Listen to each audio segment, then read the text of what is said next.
ኦሪት ዘፍጥረት ምዕራፍ 8 የማይ አይህ መጉደል።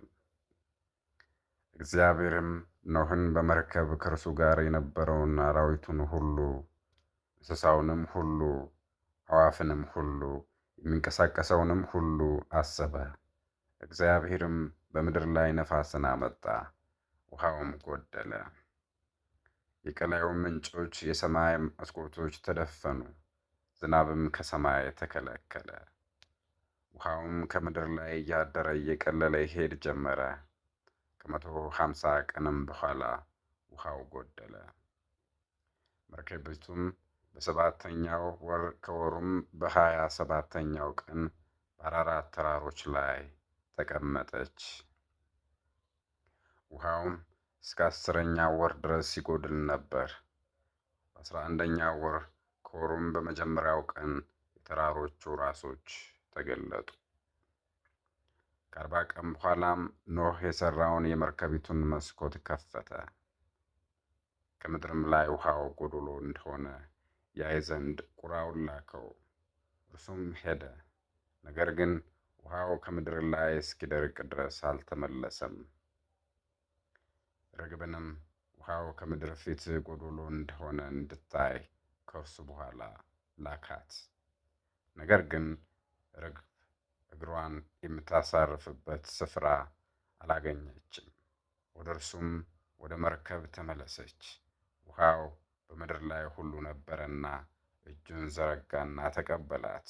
ወደ እርሱም ወደ መርከብ ውስጥ አገባት። ከዚያም በኋላ ደግሞ 7 ቀን ቆይቶ ርግብን እንደገና ከመርከብ ላካት። ርግብም በማታ ጊዜ ወደ እርሱ ተመለሰች።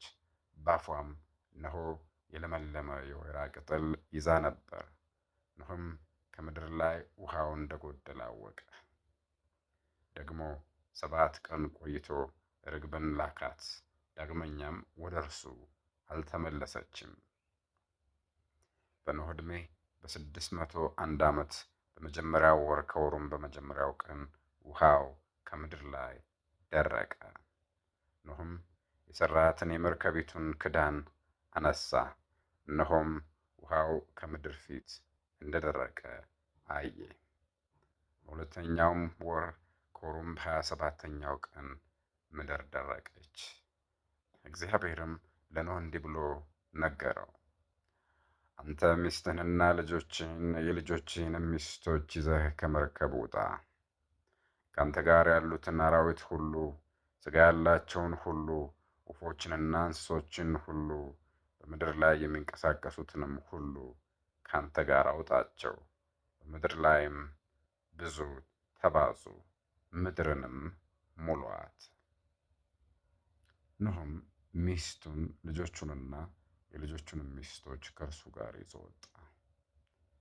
አራዊት ሁሉ፣ እንስሳም ሁሉ፣ ወፎችም ሁሉ፣ በምድር ላይ የሚርመሰመሰው ሁሉ በየወገናቸው ከመርከቡ ወጡ።